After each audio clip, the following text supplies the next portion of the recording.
India Apple के लिए 5th largest market है। नंबर 1 पे यूएस है, फिर चाइना है, फिर जापान है और फिर यूके है। उसके बाद इंडिया का नंबर आता है। और दुनिया भर में जितने भी आईफोन बिक रहे हैं ना, उसमें से 4% सिर्फ और सिर्फ इंडिया के अंदर बिक रहे हैं। और लिटरली इंडिया यूरोपियन कंट्री जैसे जर्मनी और फ्रांस होती है ना, उनसे भी आगे निकल जाता है आईफोन के अंदर। मतलब खुद सोचो, 5 साल पहले तक आईफोन को लोग लेना तब पसंद नहीं करते थे। लोग कहते थे आईफोन इतना महंगा है, इंडिया में चलेगा नहीं, फेल हो जाएगा। लेकिन 5 साल के बाद आज के समय में इंडिया में आईफोन काफी तेजी से ग्रो कर रहा है। मतलब कि एक ऐसा मार्केट जहां पे कहा जाता है कि यहाँ पे प्राइस सेंसिटिव है, हायर एक्सपेंसिव चीज ज्यादा बिक ही नहीं सकती, लेकिन उसके बावजूद भी एप्पल का इंडिया में मार्केट शेयर 5.1% है। मतलब कभी सोचा है कि आखिर ऐसा क्या हो गया इन 5 सालों के अंदर कि जहां आईफोन की कभी गिनती नहीं होती थी मोबाइल फोन्स के अंदर, वो एकदम से आगे निकल गया। कहानी बहुत ज्यादा इंटरेस्टिंग है, लेकिन कहानी की जो शुरुआत होती है वो होती है 2016 में, क्योंकि 2016 वो एक साल था जहां पे टिम कुक खुद पहली बार इंडिया के अंदर आते हैं। और इसी के एक साल के बाद 2017 में इंडिया में पहली बार आईफोन बनना शुरू होता है। और क्या आप लोगों को मालूम है कि इंडिया में सबसे पहले कौन सा आईफोन बना था? वो था पहला आईफोन एसई। आईफोन एसई की कहानी तो ऐसी है कि आप सुन के भी हैरान हो जाओगे। जब ये फोन लॉन्च हुआ था तब सभी रिव्यूअर्स ने बोल दिया था कि इस फोन में दम नहीं, और एप्पल ने पता नहीं से क्यों निकाला, लेकिन एप्पल को भरोसा था कि ये चीज यहाँ पे चल सकती है। और आईफोन एसई एक ऐसा हथियार बना जिसने एप्पल की नींव डाली थोड़े अफोर्डेबल सेगमेंट पे, यानी कि थोड़े कम प्राइस के अंदर भी अगर आईफोन लेकर आया जाए तो वो चीज यहाँ पे चल सकती है। लेकिन इसके बाद दूसरे आईफोन्स को भी बनाना शुरू किया, लेकिन हमेशा से जो नए आईफोन थे वो कभी बने नहीं। हमेशा देखो एप्पल क्या करते हैं कि जब भी नया आईफोन लॉन्च करते हैं ना, तो सबसे पहले तो उसका प्रो मॉडल को डिसकंटिन्यू कर देती है, और जो पुराने मॉडल होते हैं ना उनके रेट यहाँ पे ऑफिशियली गिरा देती है, जिस कारण से जो लोग है ना वो थोड़ा ज्यादा अट्रैक्ट होते हैं उन मॉडल्स के ऊपर, और इन्हीं पुराने मॉडल्स को मैन्युफैक्चर करना यहाँ पे शुरू कर दिया। और इसका इम्पैक्ट ये पड़ा कि जो शुरुआत के जो बेस मॉडल के आईफोन्स है ना वो यहाँ पे बिकते हैं। यानी कि बात करूं पिछले साल की, यानी कि 2022 की, तो जो आईफोन इंडिया में सबसे ज्यादा बिका था ना वो था आईफोन 13, ना कि लेटेस्ट आईफोन 14। और पुराने मॉडल से एप्पल यहाँ पर बेच रही है, क्योंकि एप्पल को पता है कि नया मॉडल लाएंगे महंगा होगा, लेकिन पुराने मॉडल का रेट कराएंगे तो लोग उसे भी यहाँ पर लेंगे।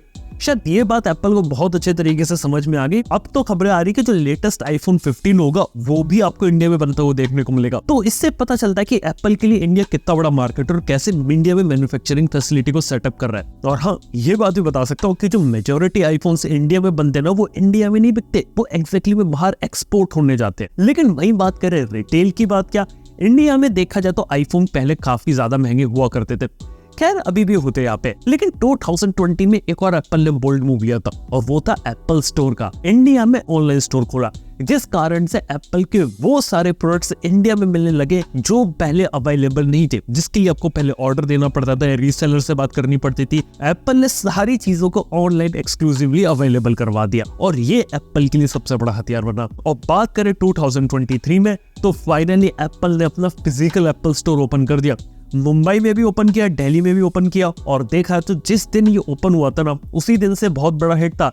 यानी कि पहले 1 महीने में एप्पल स्टोर जो दिल्ली और मुंबई दोनों के वहां पे जो कंबाइन सेल हुई थी ये लगभग 44 से लेके 50 करोड़ रुपीस पर मंथ की हुई थी। यस, यानी कि एप्पल स्टोर पे लोग गए, वहां पे जाके बहुत ज्यादा सेल्स हुई, और सिर्फ 2 स्टोर से करोड़ों रुपए यहाँ पे एप्पल ने कमा लिए। और ये कोई छोटी चीज नहीं थी, ये इंडिया के जो एप्पल स्टोर थे ना ये रेवेन्यू के टर्म्स में ग्लोबल लेवल पर आ गया। यानी कि एप्पल ने जो फोन बेचने वाली चीजें वो भी क्रैक कर ली। लेकिन एक सवाल आता है कि चलो आईफोन इंडिया में बन गया, एप्पल ने इंडिया में आईफोन बेचना शुरू भी कर दिया, लेकिन इसे लोग खरीद क्यों रहे, ये सबसे बड़ा सवाल आता है। और इस सवाल का आंसर पता है क्या है? वो है एप्पल की ब्रांड वैल्यू। एप्पल को अच्छे तरीके से पता है कि आज के समय अगर वो अपने एप्पल लोगो लगाएंगे फोन के पीछे और बस उसकी कीमत अगर हम लोग सही रख दे तो वो यहाँ पे चल जाएगा। यानी कि एक जमाना ये था कि जब एप्पल लोगों के लिए लोग बहुत ज्यादा पैसे दिया करते थे, और उसके बाद ऑफिशियली रूप से एप्पल ने कुछ प्रोडक्ट्स की कीमतें गिराई। इसके बाद ऑनलाइन सेल्स आती, वहां पे काफी ज्यादा मदद करी आईफोन को बिकने में, जैसे कि फ्लिपकार्ट की बिग बिलियन डे सेल या अमेज़न की great Indian festival sale. IPhone का रेट उस लेवल पे पहुंच जाता है कि लोग लेना चाहते हैं।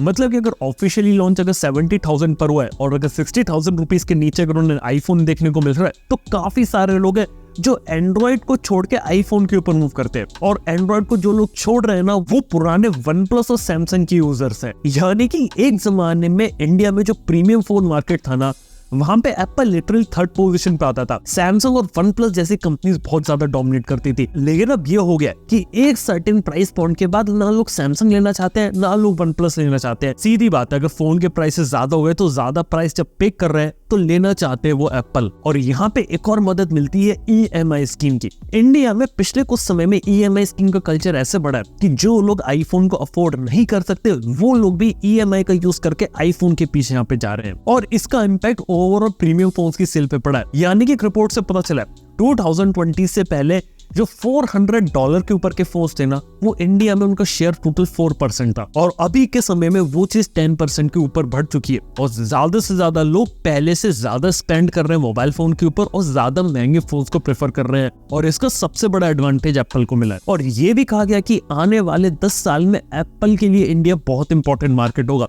यानी कि इंडिया में तो आईफोन सिर्फ एक शुरुआत है, यहाँ तक कि इंडिया में और भी एप्पल स्टोर्स को ओपन किया जाएगा और ऑनलाइन और ऑफलाइन दोनों जगह इसकी डिमांड और भी ज्यादा बढ़ेगी। और आईफोन के कारण जो लोग एप्पल के इकोसिस्टम में आ गए ना, वो अब एप्पल के और प्रोडक्ट्स लेंगे। पिछले कुछ सालों में एप्पल ने बहुत सारी चीजें करी है और बहुत सारे लोगों को गलत भी प्रूव करके दिखाया। कई सारे लोगों का कहना रहता है कि इतना महंगा आईफोन होता है, कोई नहीं लेगा, ये चीज नहीं चलेगी, वो चीज नहीं चलेगी। लेकिन इसके बावजूद भी इंडियन मार्केट को क्रैक कर पाए। लेकिन देखने वाली बात है, क्या एंड्रॉइड के अंदर कोई कंपनी होगी जो प्रीमियम में एप्पल को टक्कर दे पाए? सैमसंग तो एक एग्जांपल है यहाँ पे, वो तो अपने फोल्डेबल के साथ है। लेकिन दूसरी कंपनीज आज के समय जो अपने महंगे फोन निकाल रही है, क्या कभी एप्पल से लड़ पाएंगी, एप्पल के कंपेयर कर पाएंगी? ये देखने वाली बात होगी। थैंक यू आपको वीडियो देखने के लिए। मैं आपसे मिलता हूँ नेक्स्ट वन के अंदर। Good bye.